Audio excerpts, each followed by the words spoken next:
Let us revisit sets that we talked about when we were talking about predicate logic. So here is a reminder. A set is just a collection of objects. Order of element doesn't matter, and the only thing that we could say about the set and an object is this object is in this set or this object is not in the set. So for example, there can be a set of numbers 1, 2, and 3, or a set of 4 people. We could also define a set by saying that this is all elements, maybe from some bigger set, the universe, that satisfy certain conditions. For example, all even numbers, or all people living on the earth right now. Or going back to our example with Susan, all people who work as bank tellers right now. So this notation, when you write name of the variable, say x, then put a vertical bar, and then put a condition, is called the set builder notation.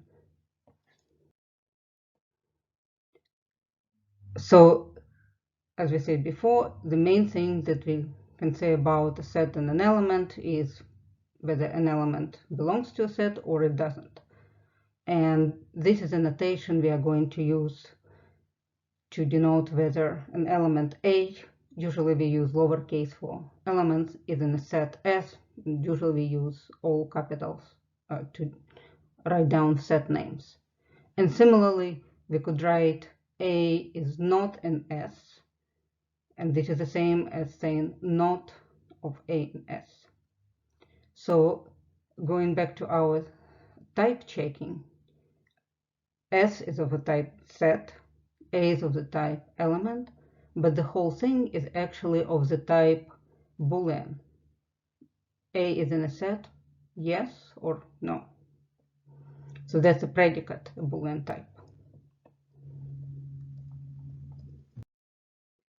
Now, so remember the puzzle from last time about a barber in a village who shaves all and only those men of the village who do not shave themselves.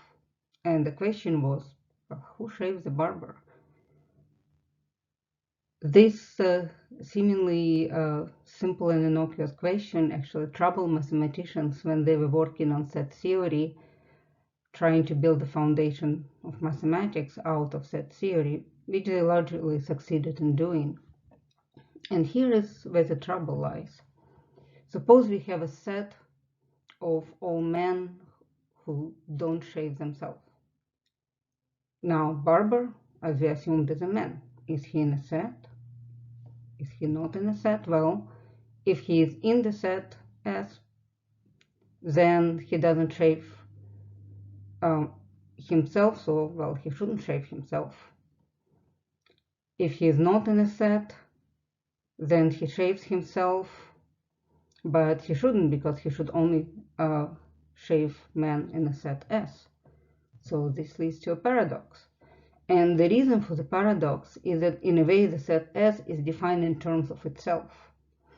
And the way to get around this problem, and this is what mathematicians such as Bertrand Russell, who was quite involved in it and had versions of this paradox, suggested, was just to disallow this kind of circular reasoning, disallow to define sets in terms of itself.